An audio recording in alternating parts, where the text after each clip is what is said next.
Hey everybody, welcome to our Produce Safety University summer webinar series. Wow, that's a mouthful. PSU webinars are so exciting because here at ICN, we're happy to support the best of the best on how to make sure produce is in your programs. I see a lot of people trickling in, and we still have a number of folks that need to have access. We're almost full.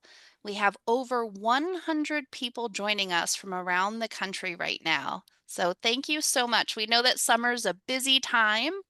Oh, and we're getting some thumbs ups and claps. I'm sure it's because you see who's on the panel today. It looks like we have everybody with us now. There might be a few late bloomers, so we're going to go ahead and officially get started. My name is Sharon Schaefer, and I'm here with the Institute of Child Nutrition. Want to officially welcome everybody to today's webinar. This is part of our PSU summer webinar series. Today's topic is an excellent one, and I know that you'll have questions for the panelists.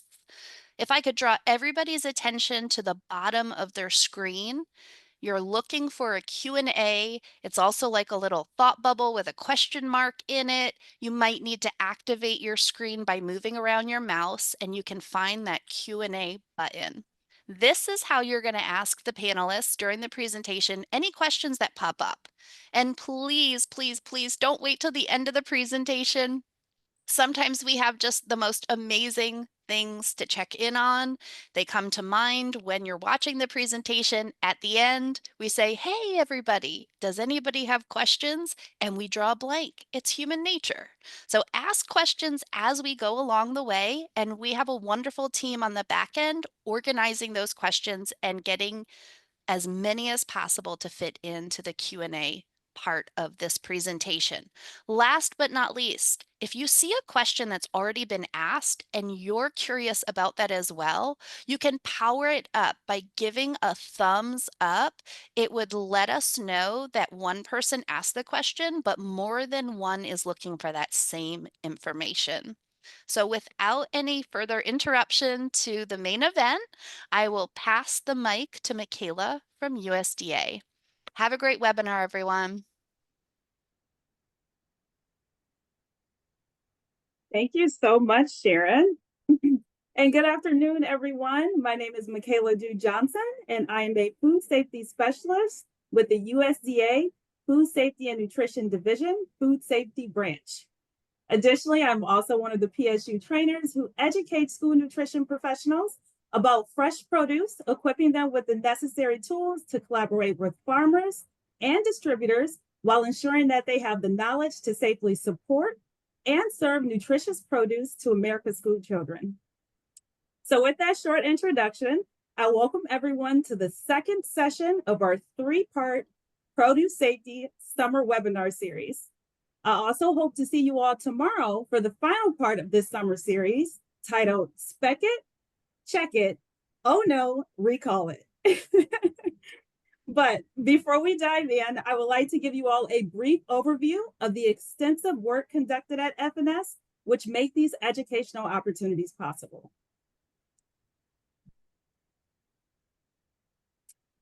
So at FNS, we work to unite food safety science and knowledge to develop and provide child nutrition program operators with ongoing effective training and technical assistance in food safety for schools, summer feeding sites, child care centers, family daycare homes, and adult care centers.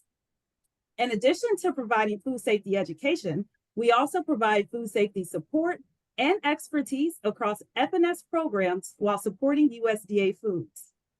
Ultimately, our mission is to protect those served by FNS nutrition assistance programs from foodborne illnesses. Now, over the next 90 minutes, you'll participate in an educational webinar led by some of our top trainers. But before we provide you with the essential tools to ensure that you're a smart buyer, I want to highlight one of our FNS signature programs, which is Produce Safety University. So PSU was created to support legislative changes requiring more fresh fruits and vegetables in school lunches. Developed in collaboration with the USDA Agricultural Marketing Services, PSU, yes, you're getting a thumbs up. PSU is a free immersive trainer course that educates child nutrition program operators on safely procuring and serving fresh produce. The program also supports American agriculture by teaching child nutrition program operators about local farm to school initiatives. Now, since 2010, FNS has typically offered 5 to 6 in-person PSU sessions across the country each year. Following the COVID-19 pandemic, at least one of these sessions has been provided virtually. Now, the week-long training includes lectures, hands-on labs, and field trips to engage participants in the full fresh produce supply chain. Key topics include food safety, procurement, produce specifications, and gradings. Now, to give you all a sense of PSU's reach, more than 1,850 participants have graduated from PSU since its inception, and that's averaging about 150 graduates per year. Now, again, as this is a trainer program, the impact has been exponential, with an estimated 70,000 additional staff being trained by PSU graduates. So with this context in mind, I would like to welcome you all to Are You a Smart Buyer? And now I'm going to turn your attention over to Miss Chef Cyndie to get you all started. Chef, over to you. All right, Michaela. Wow, 70,000 people. I just love that. What a reach, what a footprint. Well, welcome to Produce Safety University's Are You Smart Buyer webinar. This is, again, is our second of 3 PSU Summer Series classes. We're so glad you're with us today, and we hope that you and more come back to join us again tomorrow. I'm Cyndie Story, chef and registered dietitian, and I've been involved in developing and teaching USDA's Produce Safety University since its beginning in 2010. My goodness, time has flown. I'm the founder of Culinary Solution Centers. We're a K-12 consulting agency providing in-person consulting and training. In the last 2 years, Chef Brenda Waddles, a registered dietitian, and I have opened up a new company to provide to provide on-demand training, and that will open up in July. Tom Schwartz is with us today. He is the training specialist with USDA. He was with the Specialty Crops Division for 25 years. He specializes in training for fresh fruits and vegetable programs, new federal inspectors, and good agricultural practices inspection for auditors, which is why you're here today. And again, he's been an integral part of PSU's success since 2010. Olivia Banks is a U.S. Army veteran. Thank you for your service, Olivia. And worked as the standardization specialist with the Agricultural Marketing Service, developing U.S. grade standards and SIDS. If you want to know about SIDS, you're going to have to come back tomorrow for that webinar. Olivia has worked as an instructor for the Produce Safety University for 8 years, and more recently was the PSU program manager. So next, I'm going to go through quickly our learning objectives. We're going to start out on the farm today, reviewing good agricultural practices, including FSMA requirements for farms and vendors. We will share fresh produce cost-saving measures, and finally, we're going to close with a look at market news and how to use that data in your school meals program. But for now, I'm going to turn it over to Tom, who's going to talk to you about good agricultural practices. Take it away, Tom. All right. Hello, everyone, and welcome to this to this class. The reason I like to go over good agriculture practices, you might even be wondering why, but I like to think for your own information. Our growers today are challenged with trying to provide fresh, nutritious food to all of the vendors, and even to commercially and to people at home. So they have to think of food safety every day. School gardens, if you're ever thinking about putting in a school garden, or you have a school garden in your school, these are some practices to go by, some interesting information that you should have if you are thinking about having a school garden or have one. There should be food safety, should be job one.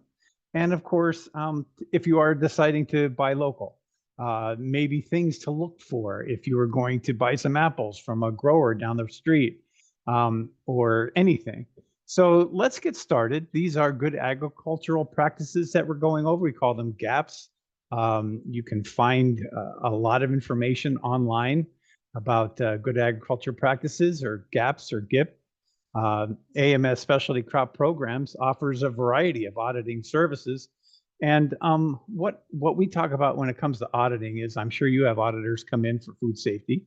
It's the same thing on a farm or growing area. Folks come in and these growers have a plan. They have a food safety program usually. And you're there just to make sure that they're following what they say they're going to do. If they say they're going to wash their hands before they do a job, then before someone does that job, they wash their hands. They have a program. You know, it could be industry, it could be the requirements from industry, or to differentiate their products in the marketplace through independent third-party audits. USDA does audits, of course we do. So does some other companies. Private industry does also come out and check your growing area for that. A GAP audit can verify that you know, they're grown correctly, but there's always a little bit of a worry about food safety in the process. So let's go over some of them and you'll see how it relates. Now, the very first thing, I have a poll question. Of all the areas of potential foodborne contamination, which of the following has had the highest impact on pathogen transfer? It's a lot of words there. So is it water, soil, hygiene, compost, or equipment?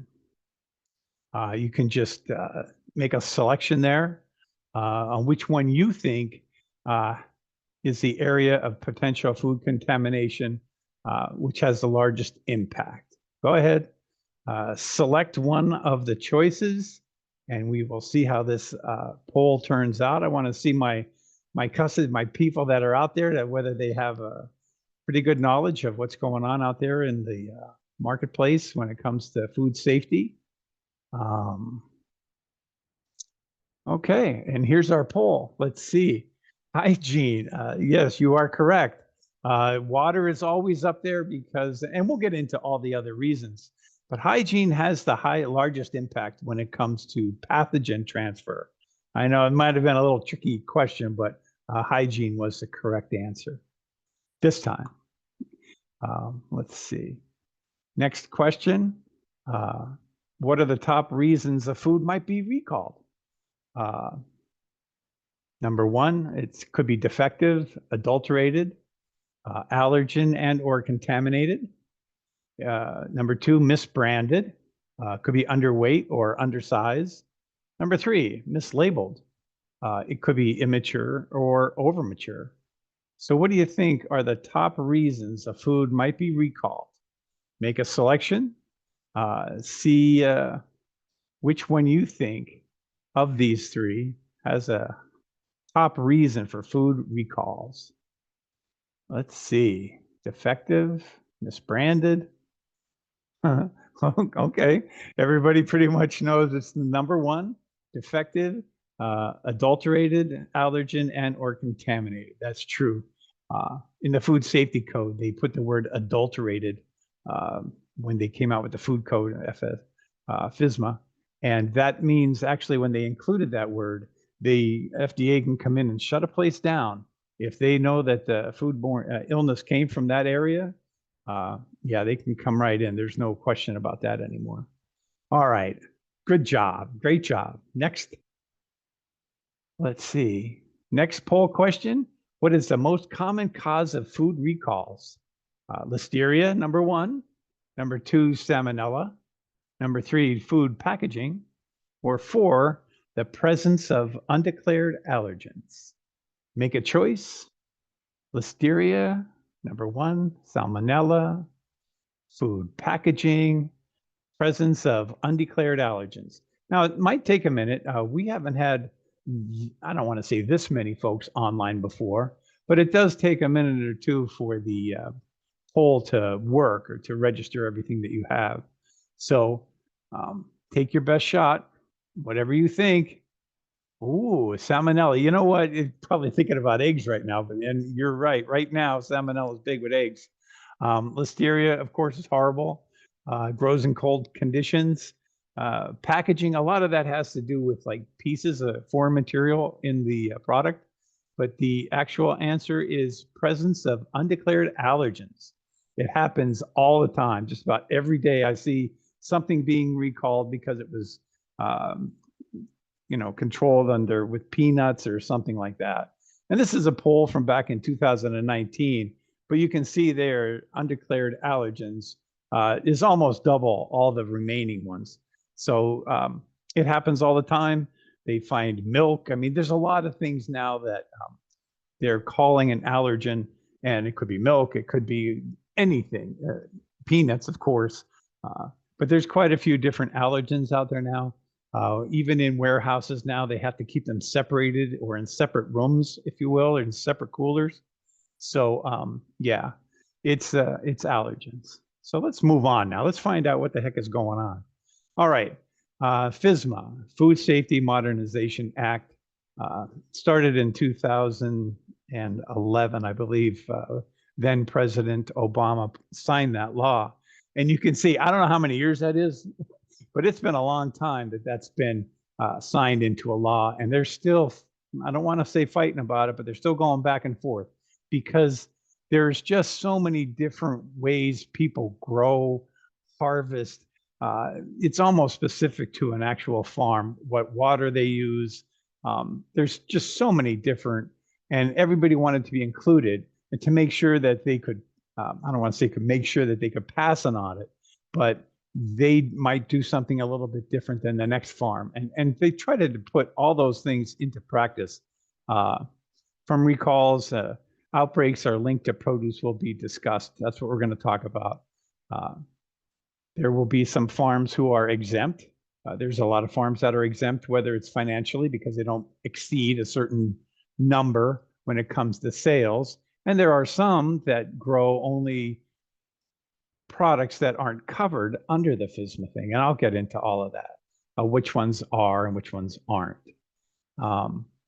FDA has finalized 7 major rules to implement FSMA: worker health and hygiene, agricultural water, biological soil, amendments even, domesticated and wild animals, equipment, tools, buildings, sanitation, and in production of sprouts is a whole different thing.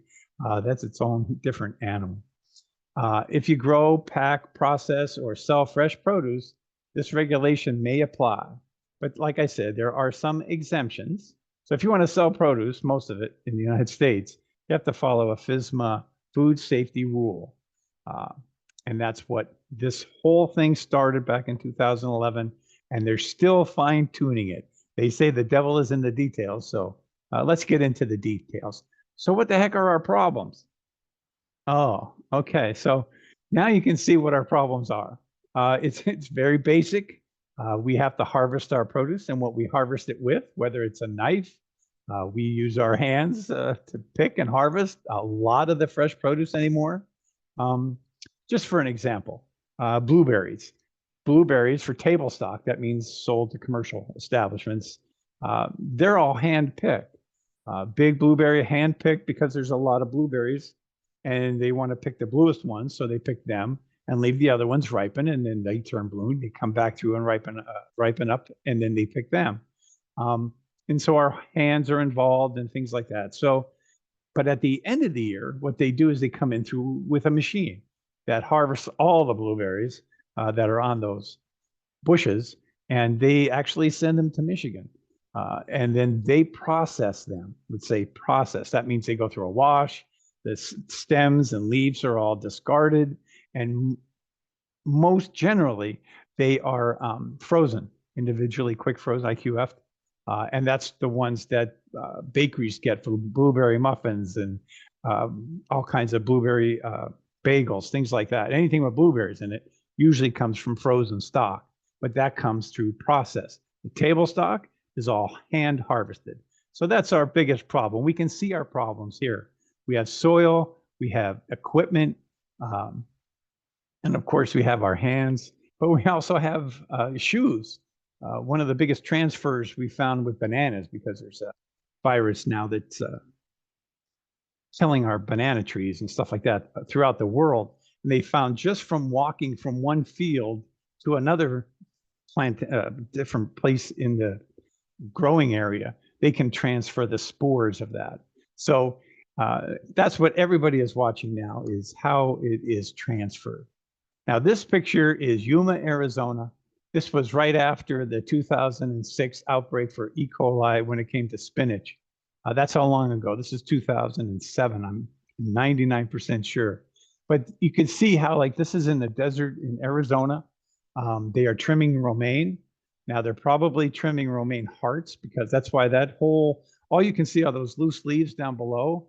That's all trimming. That won't be used for anything. It's trimming. Or it could be from field freezing at night out in the desert. It gets cold and it affects the outer epidermis of the leaf, which then starts to bubble and separate. So they may be trimming that off because it wouldn't make grade then when they're packaging it. But this is the packing. This is as complicated as it gets. They put it on the belt. The belt takes it to an area where they put it in a box, and that's all it gets. There's no washing. It comes right directly to you. And that's one of our biggest problem, is because you can take it out of the box and you can eat it right then and there without washing, without doing anything to it. That's another big problem that we have with our produce. It's ready to eat product. And just about anything that comes in contact with our fresh produce, whether it's hands or soil or water, it has the potential to contaminate it. And that is our burden to bear when it comes to fresh produce. So please think about it at home. You're thinking about these growers that work with these challenges every day. Think about it in school gardens, when who has access to the garden and how it's being harvested or planted, or who can touch it, before you get to have it. And of course, if you're going to buy local, whether that grower has a food safety program. That's why it's so important. And that's why we talk about it in this class. And this is a great example of the surrounding things that affect our produce. Produce is in the center. You have humans, of course, that are going to handle it. They might sneeze on it, might cough on it, might not wash their hands after they use the restroom, because I got to tell you, most of the problems fecal, I got to tell you, and that's from a mammal. It could be a cow, it could be a person, a lot of different animals. Soil, what's in the soil? It could be all kinds of things in the soil. Salmonella in the soil, yes. It could be from animals. I did not know there was feral pigs running around in California. I had no idea. But there are, and they run through a cattle area, and then they run into the spinach field, and that's what happened in 2007 with the E. coli outbreak. It could be buildings, equipment. I've been in open packing sheds where they have pigeons and birds roosting in the rafters. Yes. And I'm standing there doing an audit, and there's feathers floating down onto the fresh produce. So those are things that we look for when we're doing an audit, to make sure that, maybe you should keep the birds out of the packing area. And of course, it comes to water.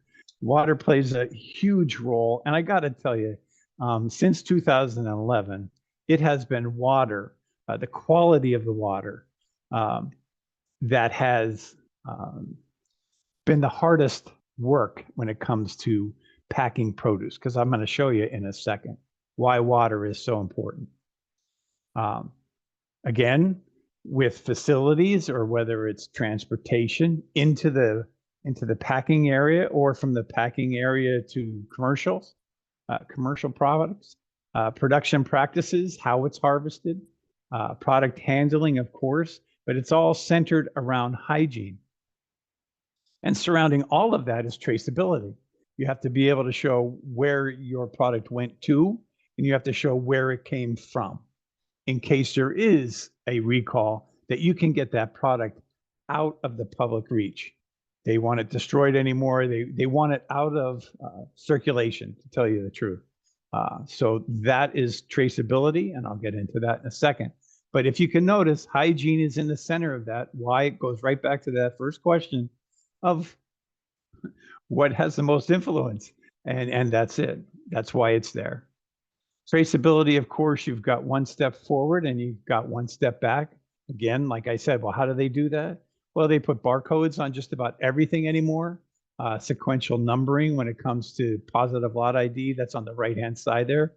That's a PLI. The USDA will put that on product that has been assigned a PLI number, which means that I can go back because of records, documents.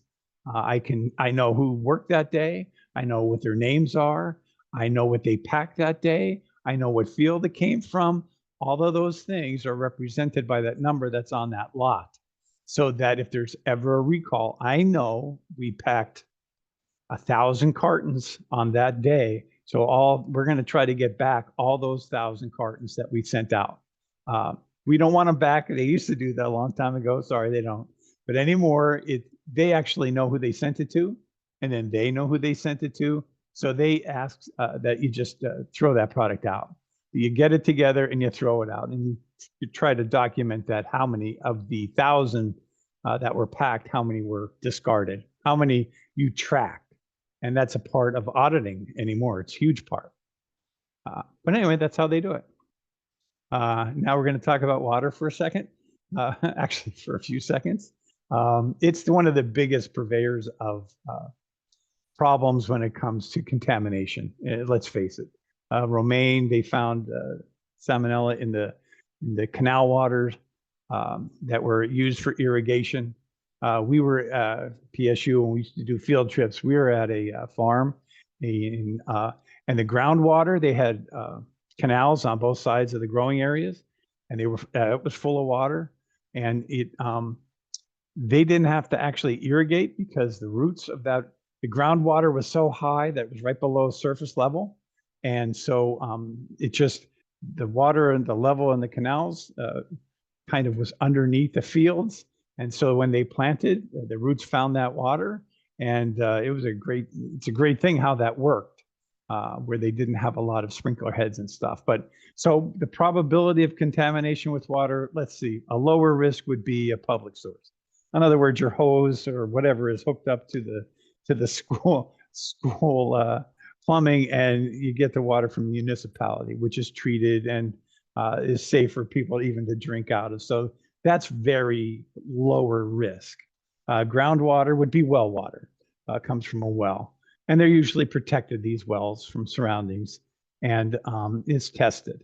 And then you can see the higher risk then is surface water.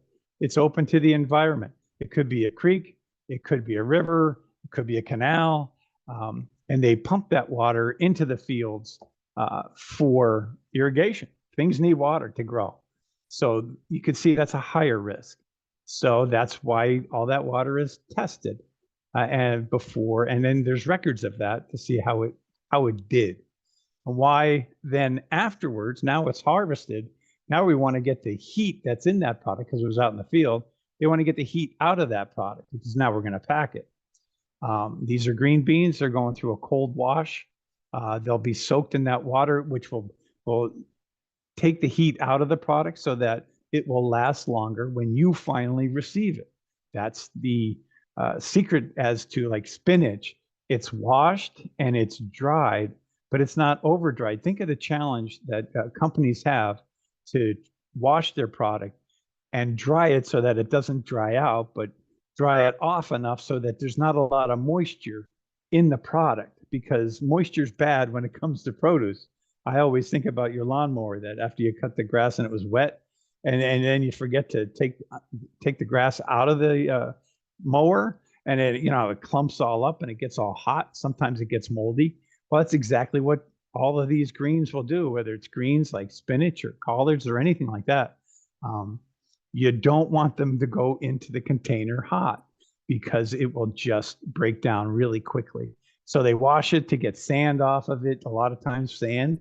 I don't want to call it dirt. Let's just call it like field dust. to get all that off of there, clean them up nice. But one thing you won't see is like table grapes. They are never put in water after they're harvested because of the stems and everything, they'll just rot. So that's why they don't get water on table grapes. They come out of the field, they're harvested, they're put into a bag in the field, you put the bag into a master container in the field, then they are put on a transportation that takes them into the cooler, where cold air is not blown into it. The cold air is the hot air that is vacuumed out of it, which brings in the cold air, but it is never treated with water. And actually, part of the table grape standard, it doesn't have to be clean. You'll notice in the tomato standard and stuff, the product has to be clean to get a grade, and if it's not, it's a defect. So, but table grapes is not part of it.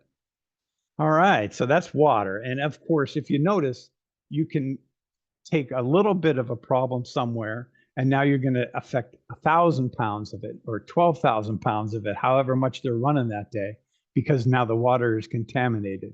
So again, that's why it's so important. That's why we look for so many water tests. Water after post-harvest should be clean enough and no detectable E. coli at all, generic E. coli. Anyway, there's different types of E. coli. Pathogenic, which is there's about 6, I believe, that are pathogenic, but all the rest are just a warning that it's in there. Humans, oh no, it's us. Yes, we're a big problem.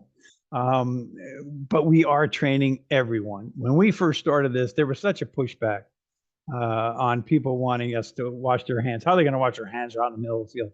You know, there was all of this. It was really hard being an auditor in the beginning, but we were trying to get people in the program, which meant that we would then instruct them afterwards or before on what we were going to look for. Workers can spread pathogens to produce by direct handling fruits and vegetables. It's just the way it is. So you have to have a program in place that helps reduce that risk, because that's all we can really do. Could also be from containers that are put on the ground, shoes in contact with fecal matter in the soil. Think about people walking through the field, especially deer. There's all kinds of geese. There's all kinds of things that put fecal matter out into those fields, and then people step in it, and then they, I don't know, tie their shoes, whatever they do, they take their shoes off, put their shoes on, whatever it is. Now their hands have become affected, and now they should be washed before they're allowed to handle the produce again. So yeah, it was lack of training in hand washing facilities, but a lot of that has all been corrected by now. I believe everyone knows now that hand washing is probably the most effective way of reducing the risk of transmitting viruses and bad things, E. coli, to your produce. So now you have, what's nice is you have schools that want, I think it's amazing, they're doing a great job with school gardens, and we had one school district that had a 10-acre school garden. I thought, well, that's a farm. As far as I'm concerned, I don't know where the line is between a school garden and a farm, but that's a lot of land. But again, who has access to that land? Where'd you get your seeds from? What did you put into the soil? What water are you using to give these plants water, to hydrate these plants? So again, it's wonderful that they're doing it, but there really should be a system in place, a program in place to keep track of these high-risk things that could happen to your produce, especially if you're going to then incorporate it into the school lunch program. Soil, yes, things grow in soil. What's in your soil? Well, a lot of things could be in your soil. We call amendments too. Don't forget, you're putting amendments into your soil. Any chemical, biological, or physical materials intentionally added to the soil to improve and support plant growth and development.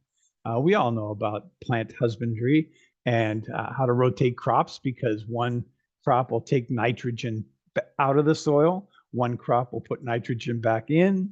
So how you handle your soil and your farm area or your school garden, of course, it influences on what comes in contact with your produce. Um, could be fertilizers, manure. Yes, indeed. Non-fecal animal byproducts. That's a tough one.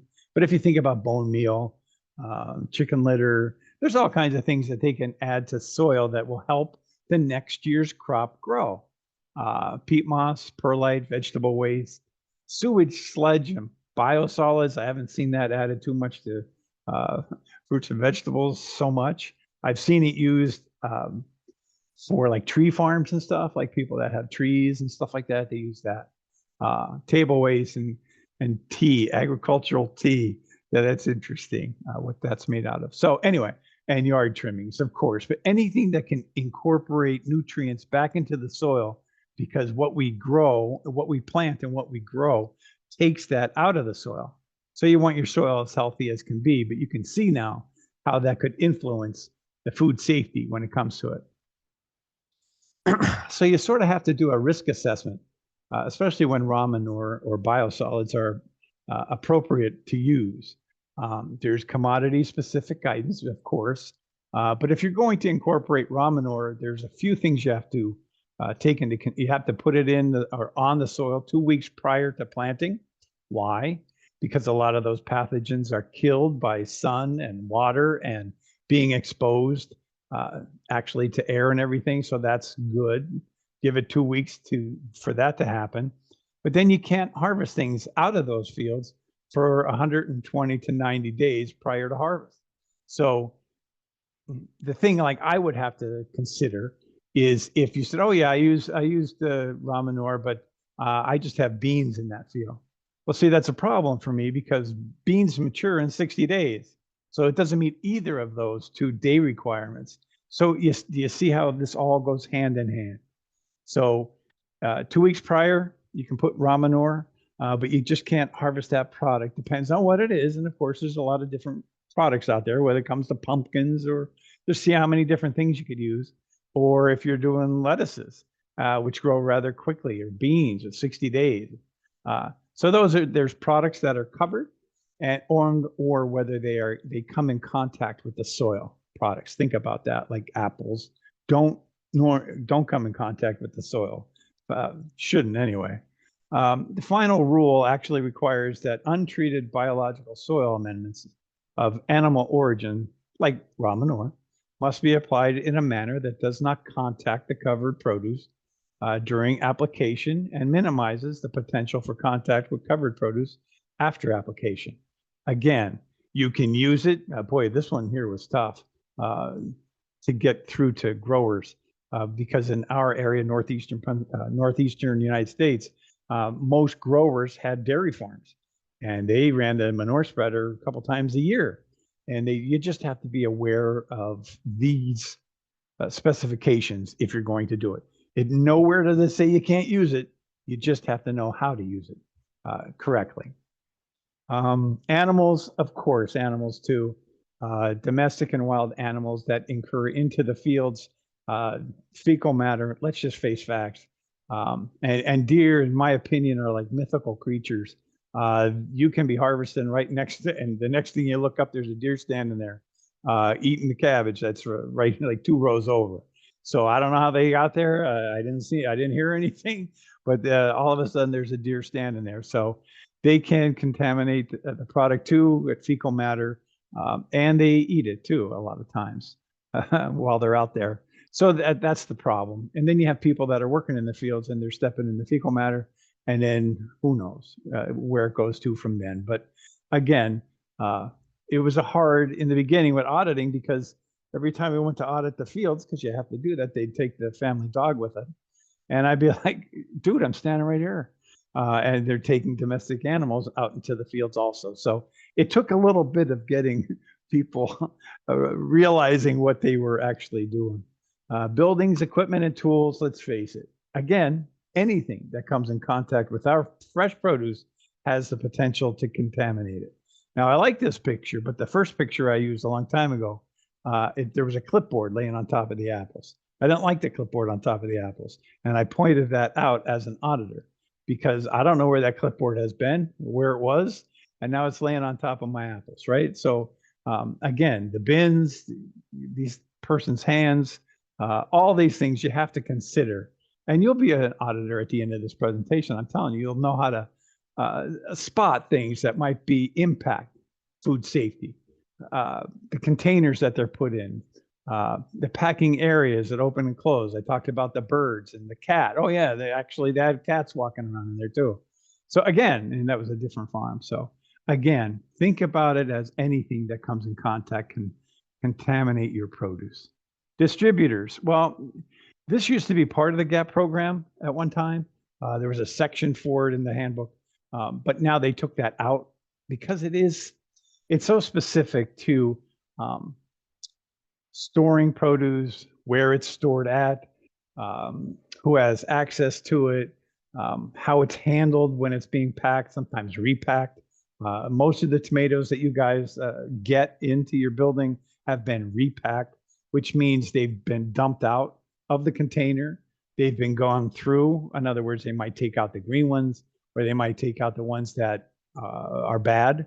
And then at the other end, they're putting them back in the container and making sure they weigh them to make sure that and what happens is you get real red tomatoes. They're all red, but they don't have a whole lot of shelf life because they're all red at the time you get them.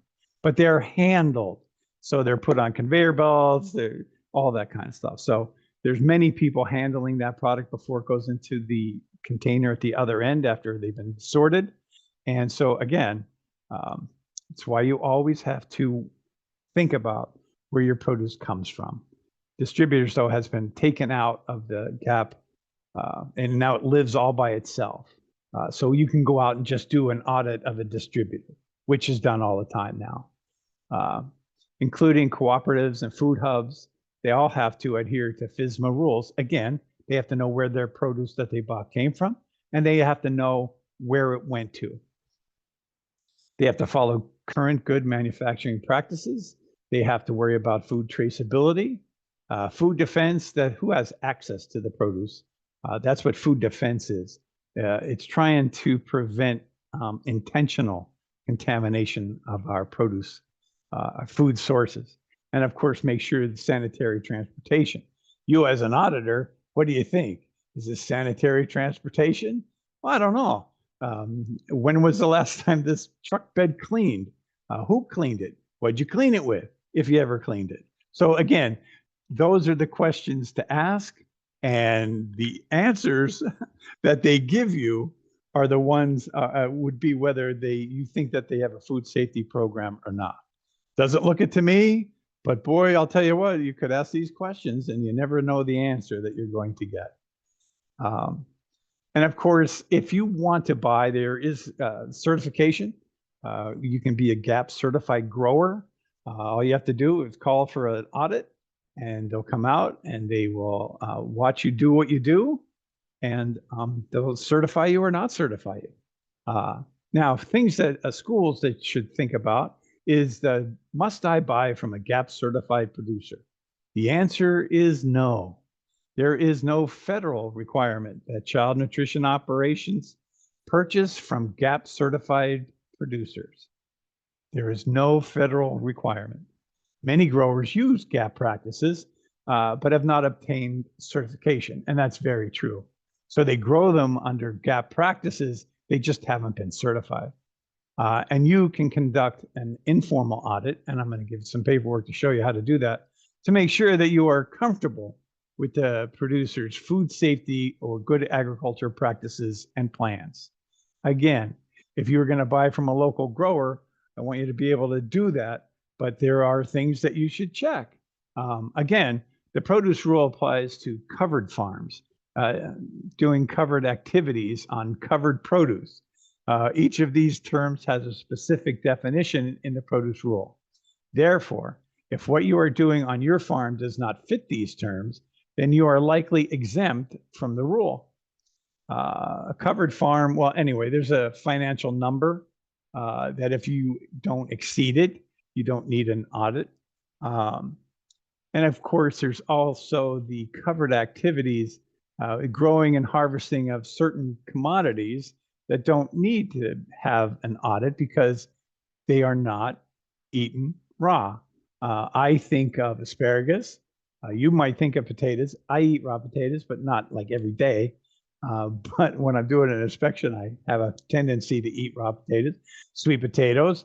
There's quite a few produce commodities that are cooked before they're consumed. So those are the ones that don't require a GAP audit for the product. So, and if you think about it, it provides a kill step, and that's why they're not covered. But if you're looking for a local grower and you just want to check local grower to see you want to buy apples or you want to buy some strawberries, whatever it is, you can go to AMS, USDA.gov, services, auditing, GAP and GIP. GIP is good handling practice, the same thing. Auditing. And what you'll do is once you open up that page, you can find a commodity by location. Like if you know it's in your county, enter that county and you'll find all the farms that have been audited for food safety programs for apples or strawberries. By commodity, if you know it's apples, look for apple growers. By company name, you know, if you know it's Bedner Farms or whatever it is, put that name in, it'll come up. Or by audit type, like green beans or sweet corn or whatever it is. The commodity, location, and the company will come up. I think I have a slide with that on it. Boom, there it is. This is how it'll come up. It'll tell you, this is, I know it starts with the alphabet, Alabama, but these are the names of the farms, the audit type that they had, whether, and a GAP harmonized audit is a really good audit. Field operations have been audited, and they'll give you the date and things like that. Bananas that are commodity covered by the audit is bananas. Okay, well, I haven't known anybody commercially buying bananas, but I guess apparently they do. This is a screenshot, so I guess they do. Anyway, it'll tell you the name of the farm. It'll tell you what has been audited. And of course, you'll know then that it's available there. So it'll work. And I believe there are other companies that have the same type of site that if you're wondering if a local grower has been audited for their food safety program. But remember, it's not required. But so if it's not required, that means that, geez, you want to buy from this local person. And you can do that using, this is from Iowa State University. It's a checklist, if you will. It's for retail purchasing of local fresh produce. And it works, and it's the same questions, believe it or not. All the different folks that do auditing, different programs, Primus, for example, ASI, a lot of them have the same question. They're all the same questions. Do you have a food safety program? Is there someone in charge of your program? Do you have a written documents or records of a lot of the products that are used? So it goes on, but you can get this and download it from Iowa State University. And it's really helpful because it asks the questions: where does your water come from? Has your soil been tested? All kinds of questions that you would want to ask. And it's a checklist, kind of demonstrates reasonable care that has been taken for procurement of foods. It'll help ask the questions for your local purveyor of fresh fruits and vegetables. Can they fill it out? Sure, but I would go over it with them because you want to hear their answers. The checklist does not have to be from Iowa State. It could be from any ag college or federal department. These are just used as a guide, but it gets you to ask the right questions when you're thinking about buying from someone local. You can then tell them what grade of product you want, which we're going to talk about tomorrow. So make sure you tune in. So we're going to talk about specification writing and stuff like that tomorrow. And I believe my time is up. And we have a little bit of an activity that we're going to go to with Olivia. But thanks for listening. We appreciate you being here. Thanks, Tom. That was awesome. That was fabulous. I'm gonna, if you look in the chat in there for you that you can pull up if you'd like to. And unfortunately,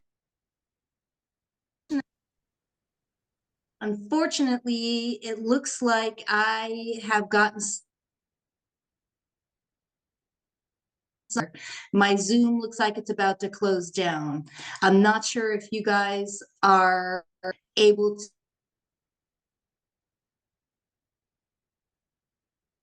I don't have it. The activity. I'm getting it right up for you, Tom. Hang on.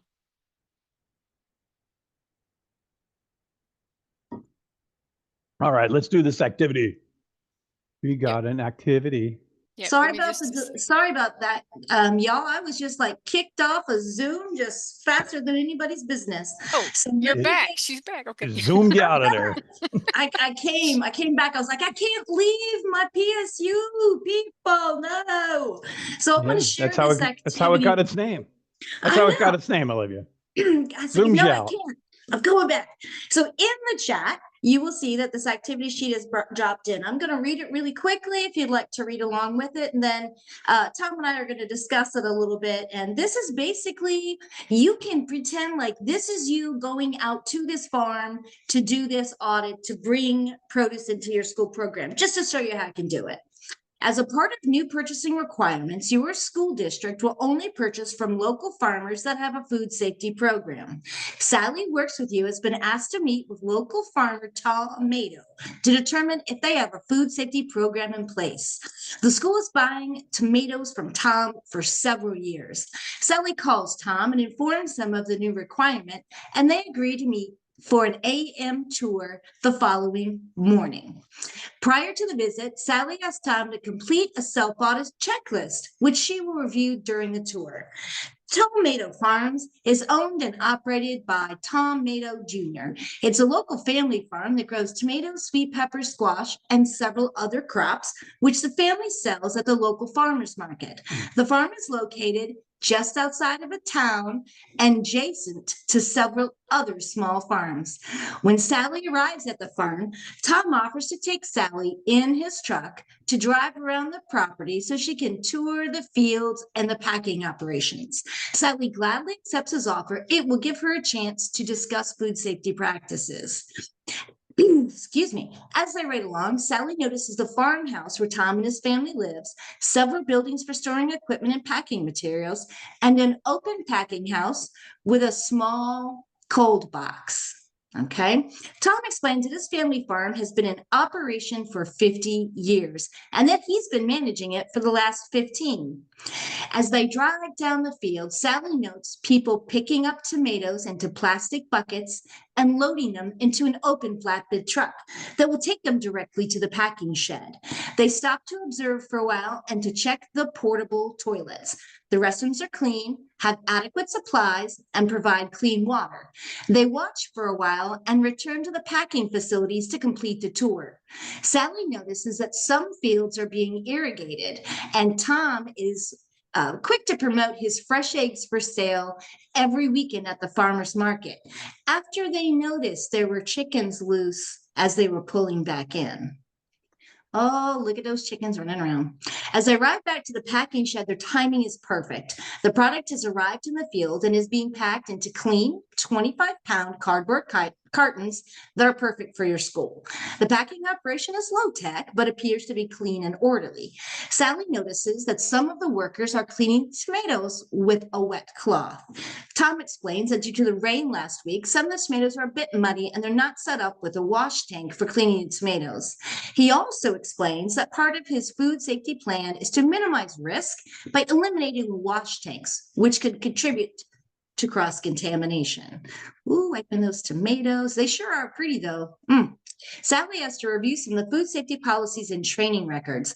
Tom escorts her to his office inside the farmhouse and points out the restrooms for the packing facility that are also in the house in case she needs to wash up.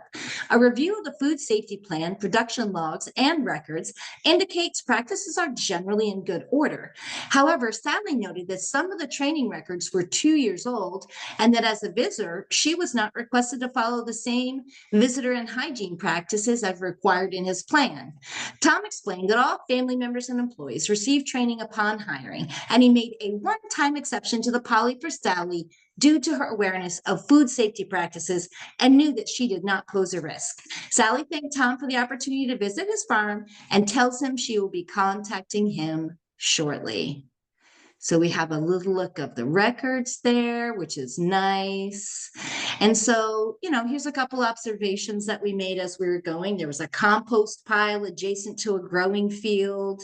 So that's quite interesting. And here was some of the irrigation that was happening, and we saw some cows walking through the farm. So, I want you to take just 1 minute and think about the things that we read, that Sally saw, Sally observed, and think about the conversation that Tom had with you about the GAPS practices and what things are more observable. I suspect that if we read this scenario prior to having the training from Tom, you might have had a different idea of what you were looking at. So what we're going to do is we're going to take a few minutes and we are going to discuss what farm practices that they do well. Tom, what do you think? What do you think the farm practices are that they do well? Well, from what I can see, the grower feels like he has a really good, invited this person out, Sally out, to take a look at their farm. Seems to be very proud of what he does, what they do, and they do. They've been in business for 50 years, so I don't know if they've killed anybody yet, so they must be doing okay, right? They're doing all right. Well, at least they never came back and said they did. Well, and they have a food safety plan and production logs, and that seemed to be like it was in good order, but at least, they're aware that those things are necessary. And, and when it came to the aggregation water, the biggest question I had in my mind is seeing the cows walking through the field. Is that stream where the cows walking through? Is he pulling the water to irrigate after? So these are questions in my mind now, as an auditor. Did you notice anything weird about the water, Tom? Well, you have a couple different places where they're using irrigation. You want to know if they are using that water that the cows are standing in as anything to irrigate with, because that's like putting fresh manure on your produce. You also have to have the washing of the tomato with the washcloth, the same washcloth before they were packing. That just, no. So if you one tomato has something bad, every single tomato has something bad. We kind of talked about the animals a little bit and how the chickens were running through. Is that where those people who were picking the tomatoes, did they have to walk through that road and where all those chickens were, and now they've got the poop on their shoes? Or is the truck running through it and then the truck running through the field? What about those wash bucket, those bins that they're hauling? They're setting them straight on the ground. Are they stacking them atop? These are just things you have to think about and observe and look at when you're doing this. And in the packing area, it was an open packing area. So Tom discussed earlier about birds being inside the packing area, other animals, mice, any other kind of thing that can carry a disease and then further contaminate the product. It appeared to me as we were going through this scenario that, he was doing a fairly good job, but he could improve. After I asked the questions, I would have given Tom a minute to clear up his farm, but I would buy from his farm because he openly invited me. He was transparent. He filled out the checklist. He's committed to make the changes, and I can go look. And if he's made those changes, I can buy from the farm. I think that I'm hoping that you walk away from this exercise with the idea that, okay, actually I can do this. I can take that checklist that was provided. I've got the scenario now. I can run through it a couple times, and really hope that you're able to walk away with some more knowledge with GAPS. That's the hope, and be able to feel confident in buying from a local farmer for your program. Tom, do you have anything to add? I was just saying that, like, if you did notice something like hand washing or hand wiping down of the tomatoes, and you thought to yourself, well, maybe if I purchase from you for my school, don't do that. You know what I mean? Like, you could ask a grower not to do that for your tomatoes, because you'll do it when you get them, when you receive them, or anything that you feel that just doesn't sit right with you after you've been through this presentation. You can say, look, I'm just not comfortable with that. I want to buy your whatever, corn, beans, whatever it is, but I would feel better if you didn't do that for mine, that you're going to sell to me. And that way, at least you'll have an input into that, and it'll make you feel better, more confident in what you're buying. Absolutely. Thanks for that. And after we've gone through this, and hopefully is a lot of information we threw at you in a short period of time. Now Chef Cyndie is going to take us to how you're going to buy it smart. And Chef Cyndie, take it away. All right. Oh, thank you, Tom and Olivia. That was fabulous information. We're making some smart buyers out here in the school lunch world. So we're going to talk a little bit about your responsibilities as a buyer once you are looking at not just on the farm, but also distributors. So as Tom was sharing with you, all produce distributors, including cooperatives and food hubs, they all must adhere to these FSMA rules. And again, that means applying the good manufacturing practices. They'll need to have the food tracking system, food defense. Again, bottom line here is your vendors who receive and distribute food on the commercial market, they must implement a very proactive written food safety plan. This should sound very familiar because this is just like schools. But they have the plan, but just like those of us who operate school meal programs, just because you have the plan and you have these wonderful food safety standard operating procedures, it doesn't mean that staff are always following them. So that monitoring and verification is a big piece to HACCP.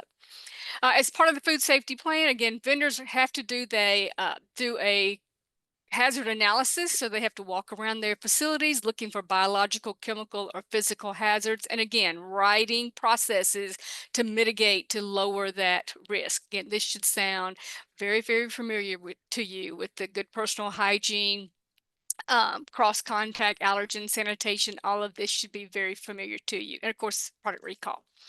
Having a product recall system, this has been a requirement. The FSMA rules Tom was sharing with you, some of them are still in limbo. FSMA has proposed a food traceability list for certain high-risk products, but currently this requirement has been postponed for 30 months. So we will see how that moves forward. Intentional contamination, most of us don't like to think about this requirement, but it's kind of hard because we really have to put ourselves in a different mindset to be able to identify potential criminal activities. So intentional contamination is preventing, it's looking for things that can go wrong, someone who really wants to cause harm. Finally, vendors must follow the sanitary transportation rule. Now, this rule requires that foods be kept safe from contamination during transport. So you saw the things Tom was talking about and Olivia on the farm. This rule applies to shippers, receivers, loaders, carriers, anybody who transports food in the United States, either in a motor vehicle or using railroad. They have to follow the transportation rule, maintaining the cold chain, thinking about first in, first out. When they're loading trucks, the vehicles need to be cleaned, preventing cross contact of potential allergens. Again, all those rules, how are we going to apply those to transporting? So how are you going to document being a smart buyer when you're buying from a reputable supplier? So they're following FSMA, but what do you need to do? First, during your solicitation process, you want to require your vendors to include a food safety assurance letter. Sometimes we call that a letter of guarantee. And this simply states that the vendor is meeting all of these regulatory requirements that we've been sharing and that they are currently audit compliant. You're asking for, food safety certification documentation, such as FSMA training. Again, it's really important that you listen to this next statement. I always like to do a little 2 snaps when we're doing something virtual. Requiring a vendor to submit their entire written food safety plan, in a bound printed format during the bid process. This is really unreasonable and very burdensome to the vendor, especially if you're asking for multiple copies. So again, asking for the letter of assurance is where we want to go. If you absolutely must see this document, then ask for it electronically. Remember, just because it's standard operating procedure doesn't mean people are following the rules. It's why it's really an important part of your food safety documentation and your due diligence process to make site visits. You went out to the farm, you're going to go out to visit all of your other vendors as well. Finally, please review your food product liability insurance. I'm going to say this again. Review your food product liability insurance requirements. For those of you who are buying for a school district, you need to know the amount of coverage that you are holding. You may need to talk to your procurement department. I don't know, maybe you need to talk to your board attorney, but you need to know how much coverage you have in place in case something goes wrong. So what are we going to document buying directly from the farm or what are we going to do to demonstrate that you're buying from a reputable supplier from the farm? You will need to ensure that good agricultural practices are in place. Tom's already talked about third-party GAP certification or using a food safety checklist signed by the grower. And again, we would certainly recommend a visit to the farm to review those GAPs logs, especially if they're not GAP certified. Well, one more thing about, since I mentioned insurance before, let me talk about insurance just for a second. Some farmers, they confuse general liability and food product liability insurance.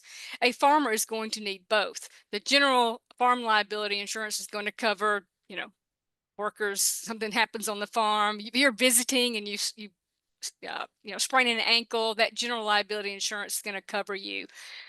They need food liability insurance in case something goes, in case there is a medical complaint about the food to you. So they need something that's going to cover medical costs and things when there is an outbreak.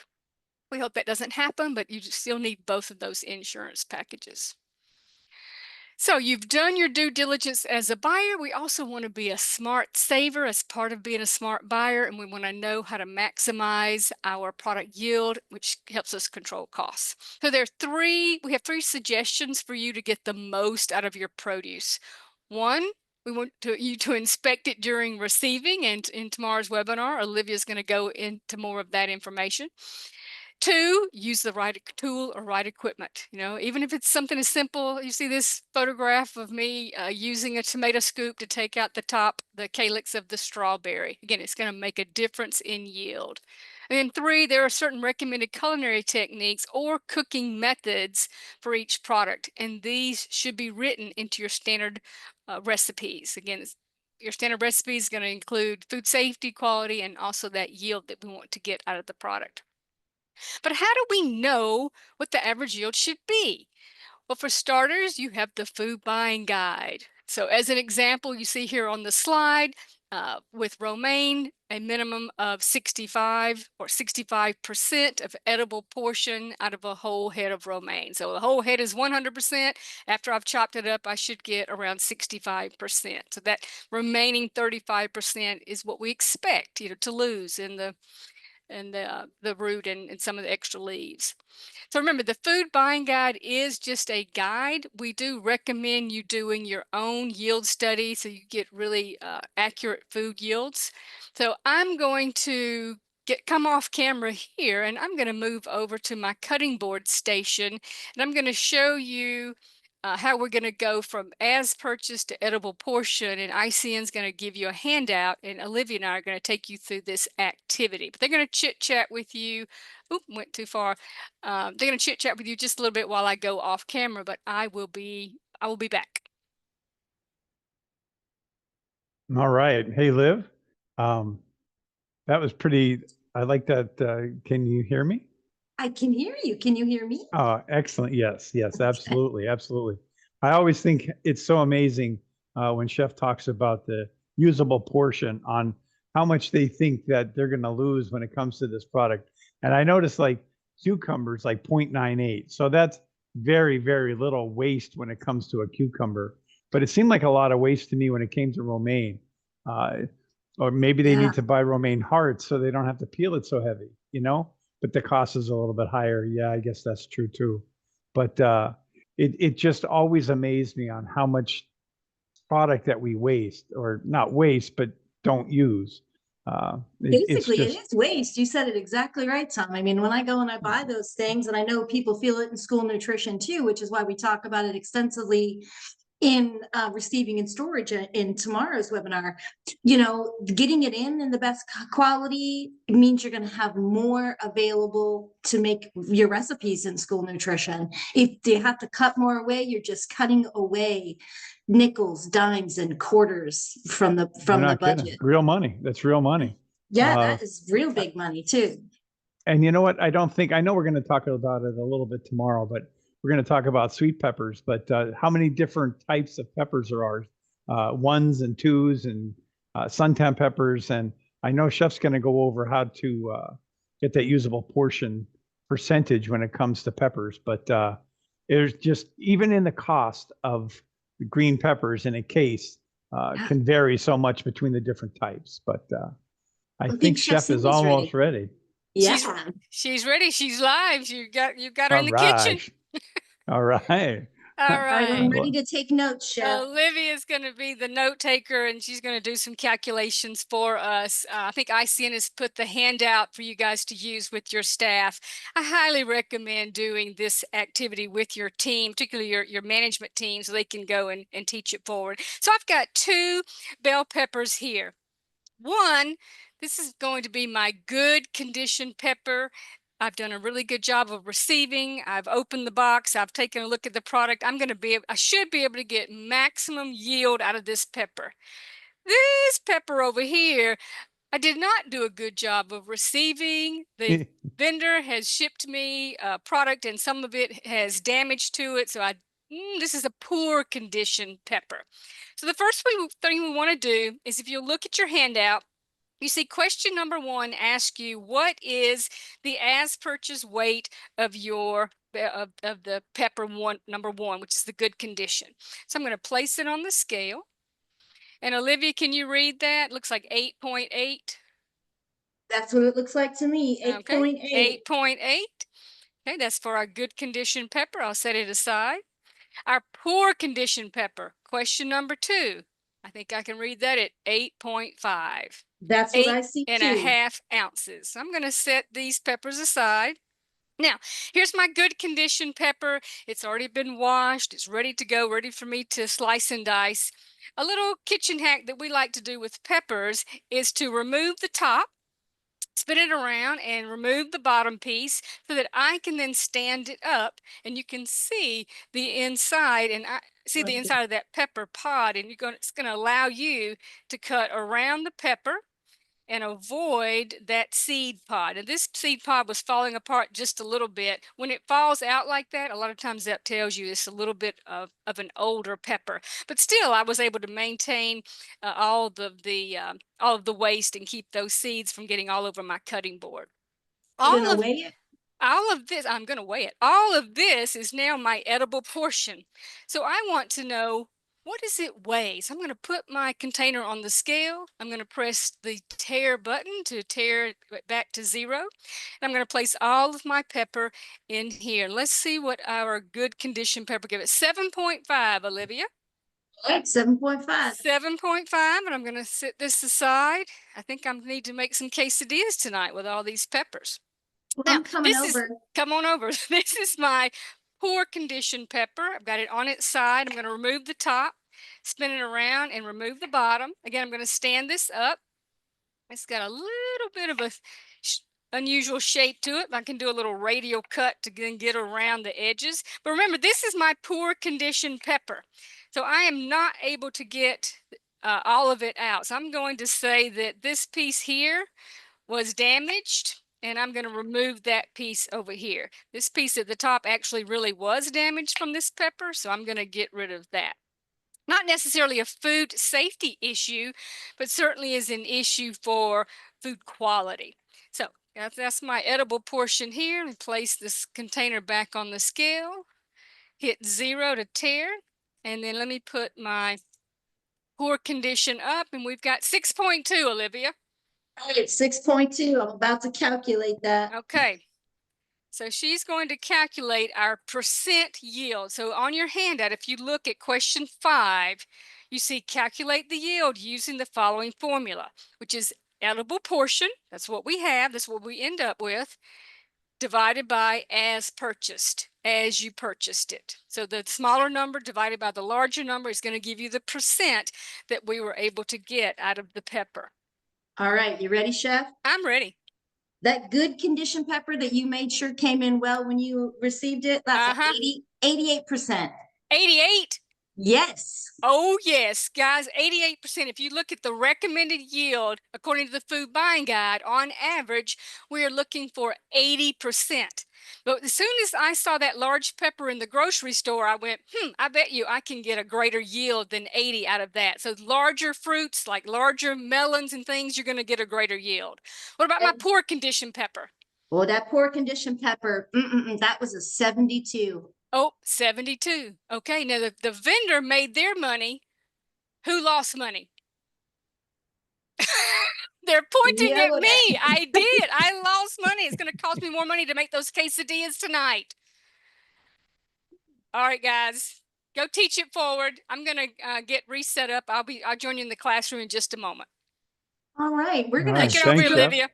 Yeah, you're welcome. Thanks, Chef Cyndie. That was awesome. My We're pleasure. we're gonna shift directions into market news now. So we're just gonna have a free will. Oh boy, my Zoom is acting funny.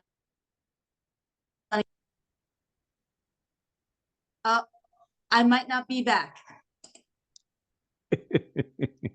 I might not be back. That's funny. I'm gonna try. I'm gonna try. I don't know why You're this is there. happening. Am I here? Yes, you are. You're live. And market news is up. A lot of people don't know what market news is. Okay, well, I'm going to start talking really quick while I get myself sorted out here, and we'll talk about what market news is. All right, I am sorted. Here we go. Sorry about this. Normally I'm really good at this stuff. I don't know what happened. Here we are. So with market news, we're going to run through a quick video really fast. Brad's going to bring that up for us. And then we're going to have a deep discussion. I just want a quick show of thumbs up or thumbs down. If you've heard of market news, thumbs up. If you've never heard of market news, thumbs down.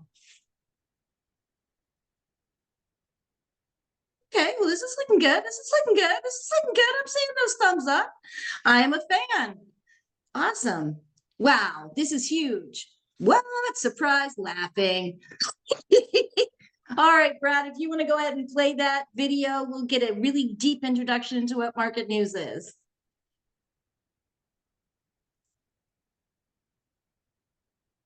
Let's go to the video.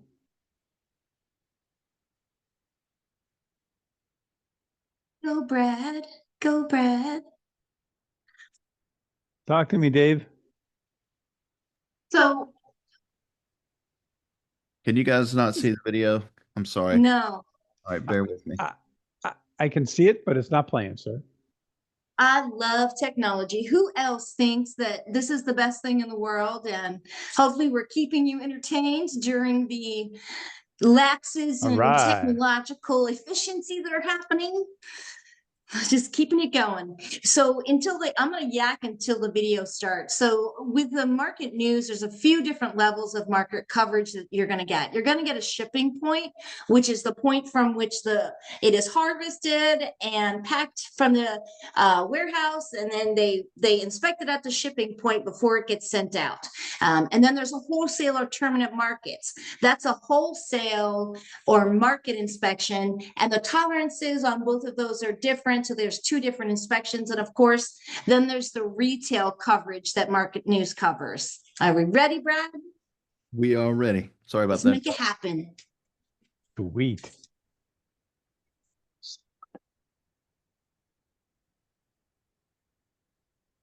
Is it happening for you and not us?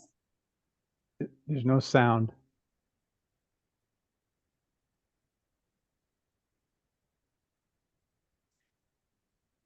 You know what, Brad? I'm just going to keep going. And when I stop talking, that's only because you've shared over me the video. How's that sound? I'm sorry, Olivia, what was that? I'm just going to keep going through my presentation. And when you're ready to share the video and I'll come back. Can you guys not Yeah, see? No, We can't hear it. Oh, It's playing, but we can't hear it. okay. I'm sorry. Hold on. Let's try that again. Okay. Play it again, Brad. play it again, Brad. Isn't that a song? It's from an old movie that nobody remembers. But it was play it again, play it again, Brad. Well,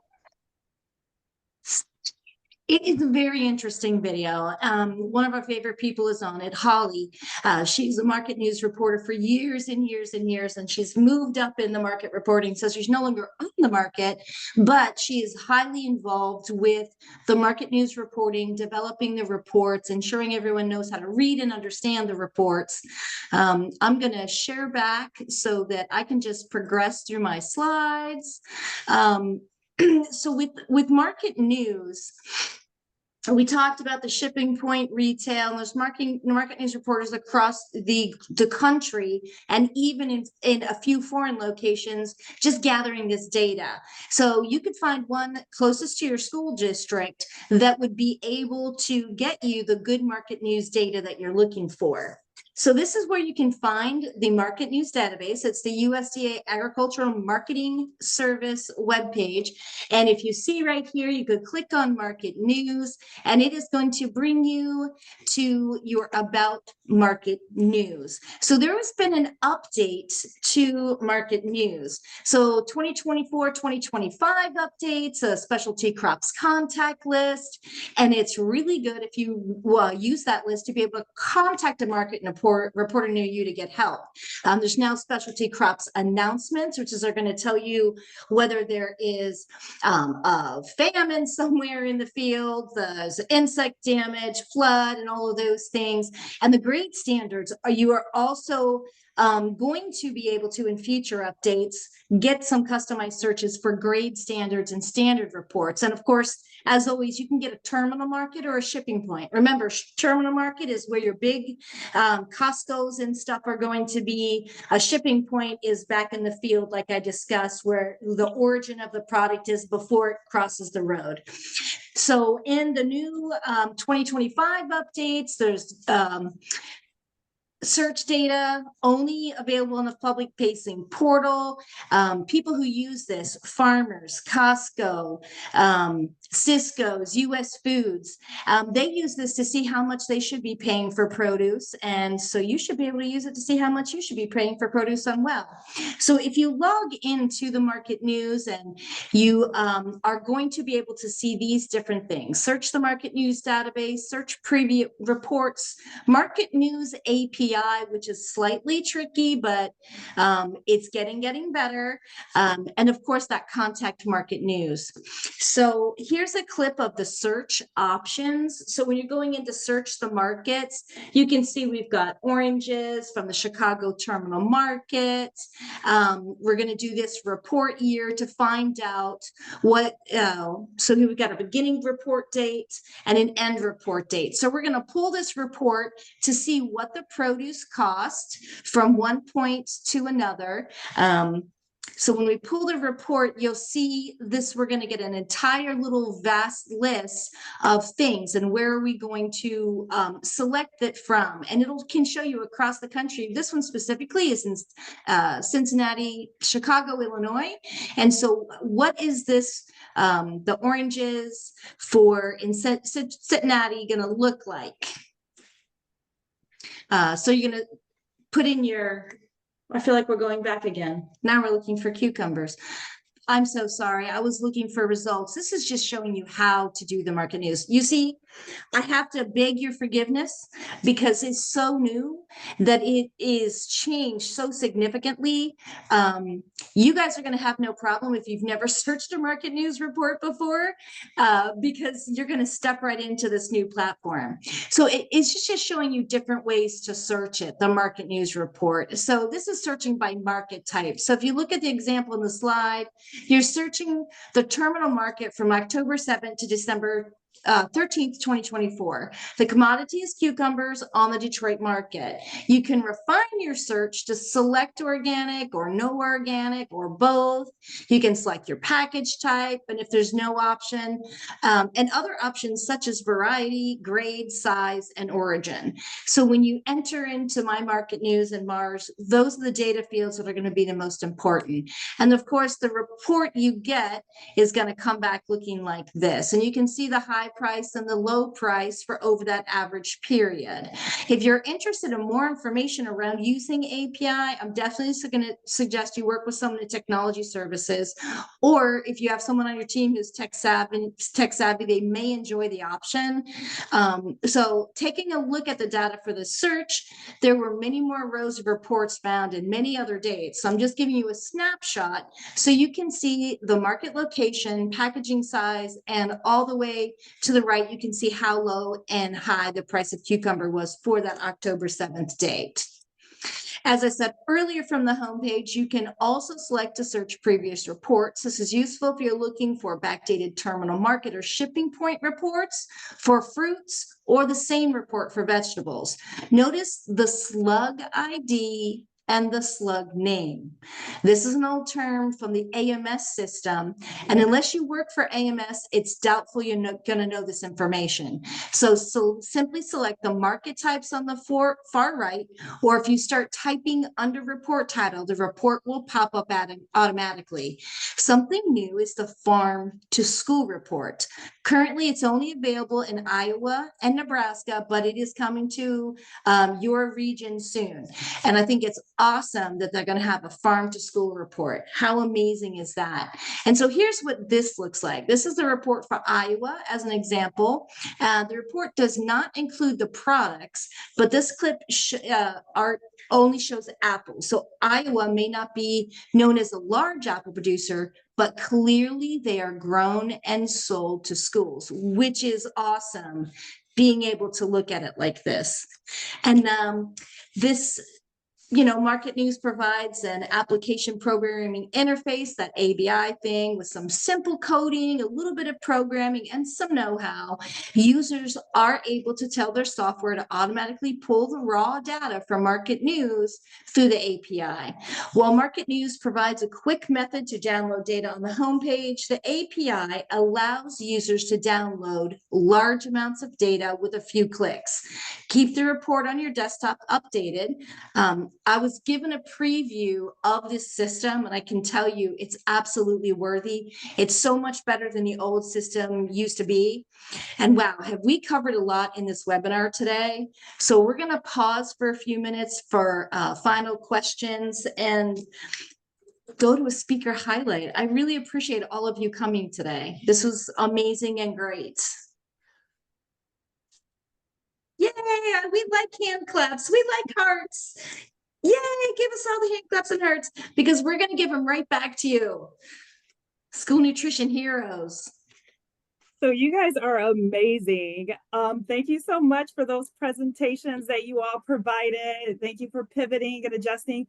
Technology gets us all, but you guys are just seamless at adjusting and making this presentation amazing. But with that, we will start the Q&A segment, which in the interest of time, I have just limited to 2 questions. Okay. So for our panel, the first question actually came through during the GAPS presentation, and it's in reference to traceability. So this question states, do you have any systems or technology that you can recommend for small farmers? Well, I could answer that a little bit, whether it's not technology or not. I just want to let you know how the system works. So if there should be, let's just call it a number and a letter that you would put on the product, a small farm that you're going to ship that day. And all you have to do is record that number and the date and where you shipped it to.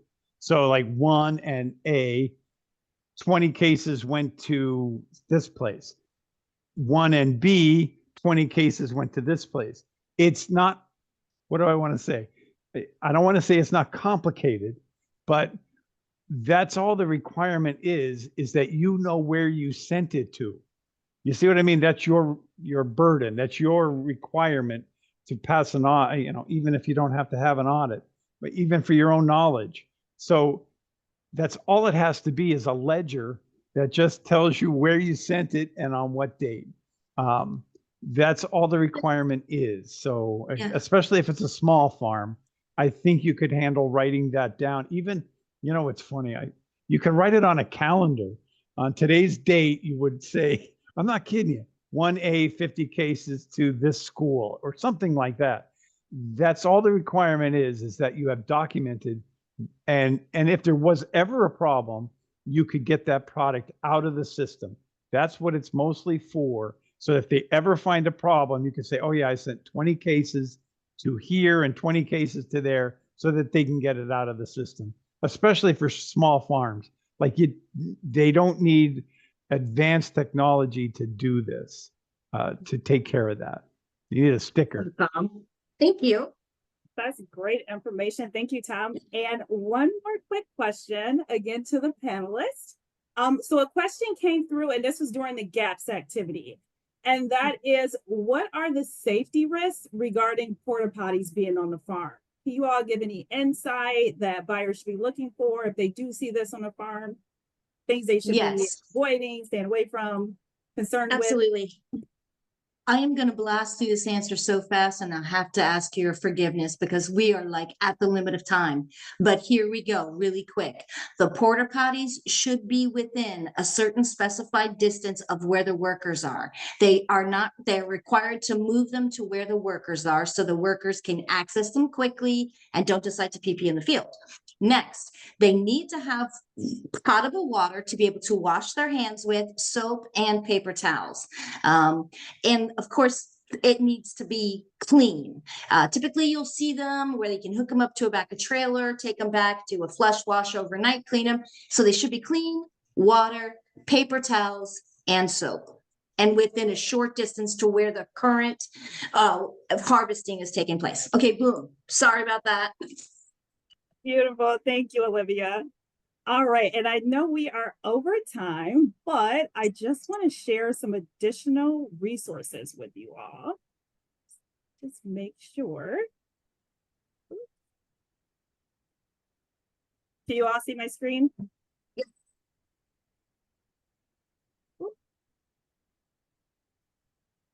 Sorry, you said you can or you can't? Can. You can. Okay, perfect.